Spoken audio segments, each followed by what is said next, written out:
Welcome Deepa wire baskets. பாருங்கள், போன வீடியோவில் நம்ம அளவுகள் சொல்லியிருந்தோம். ஒவ்வொரு கட்டு ஒயரும் 8.5 அடி, மொத்தம் 30 ஒயரு, அடிப்பாகம் 17 லைன் போடுறேன்னு சொல்லியிருந்தேன். பாருங்கள், அடிப்பாகம் 17 லைனு. 1 2 3 4 5 6 7 8 9 10 11 12 13 14 15 16 17. ஓகேங்களா? மொத்தம் 17 அடிப்பாகம் போட்டிருக்கோங்க. இப்போ இது வந்து சிவன் கண் வந்து நம்ம சிங்கிளாக வரணும் இல்லை டபுளாக வரணும், அந்த மாதிரிலாம் நிறையா இருக்குங்க. அந்த சிவன் கண் மாறாமல் வர்றதுக்காக நம்ம என்ன மாதிரி ஒரு மெத்தேடு நம்ம யூஸ் பண்ணுறோம் அப்படிங்கிறத பார்த்திங்கன்னா, ஒரு துண்டு ஒயர் எடுத்துக்கணுங்க. ஓகேங்களா? இப்போ இது வந்து நான் 2.25 அடி எடுத்துக்கோங்க. 17 அடிங்கிறனால 2.25 அடியில் துண்டு ஒயர் எடுத்துருக்கேங்க. பாருங்கள், இவ்வளோ ஒரு விரல் நீட்டத்துக்கு ஒயர் விட்டுருணுங்க. இப்போ இங்கே வந்து சிவன் கண்ணில் முடிஞ்சிருக்குங்களா? இங்கே பாருங்கள், 30வது ஒயர் சிவன் கண்ணில் முடிஞ்சிருக்கு அந்த லைனு. நம்ம இப்போ இதுக்கு மேலே பேஸ் நாட்டில் ஆரம்பிக்கணுங்க. எப்போவுமே சிவன் கண் வந்து ஒரு நாட்டு வந்து பேஸ் நாட்னா, ஒரு நாட்டு வந்து சிவன் கண்ணுங்க. ஆப்போசிட்டில் வர்றது தான் சிவன் கண்ணாக நமக்கு கிடைக்குங்க.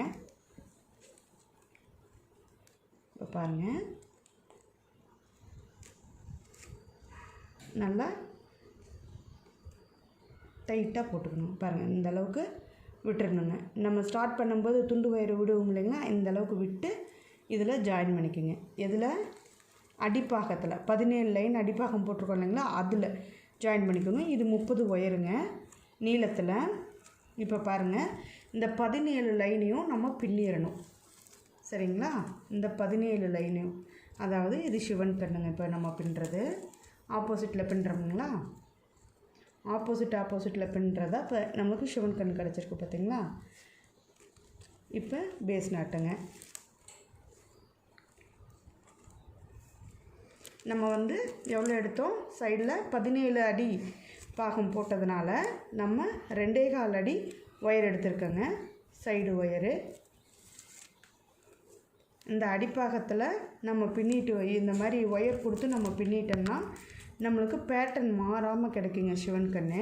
அதுக்காக நம்ம இந்த மெத்தட் யூஸ் பண்ணுறோங்க. இப்படியே பின்னிட்டு வரணுங்க. சரிங்களா? இந்த 17 லைனும் இதே மாதிரி இப்படி நல்லா ஒயர் நல்லா டைட்டாக பின்னிக்கோங்க.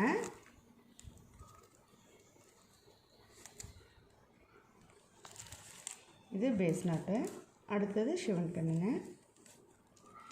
இது பேஸ் நாட்டு, அதாவது சிவன் கண் வந்தால் அடுத்தது பேஸ் நாட்டுங்க, அடுத்தது சிவன் கண். ஆப்போசிட்டில் வந்தால் அதுக்கு தான் நம்ம சிவன் கண்ணாக நமக்கு கிடைக்குங்க.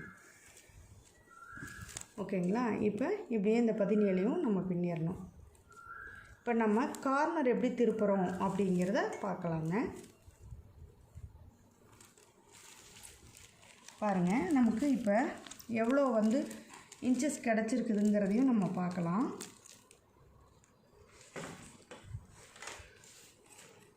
அடிப்பாகம் வந்து நம்மளுக்கு 7 இன்ச்சு கிடச்சிருக்குங்க. சரிங்க.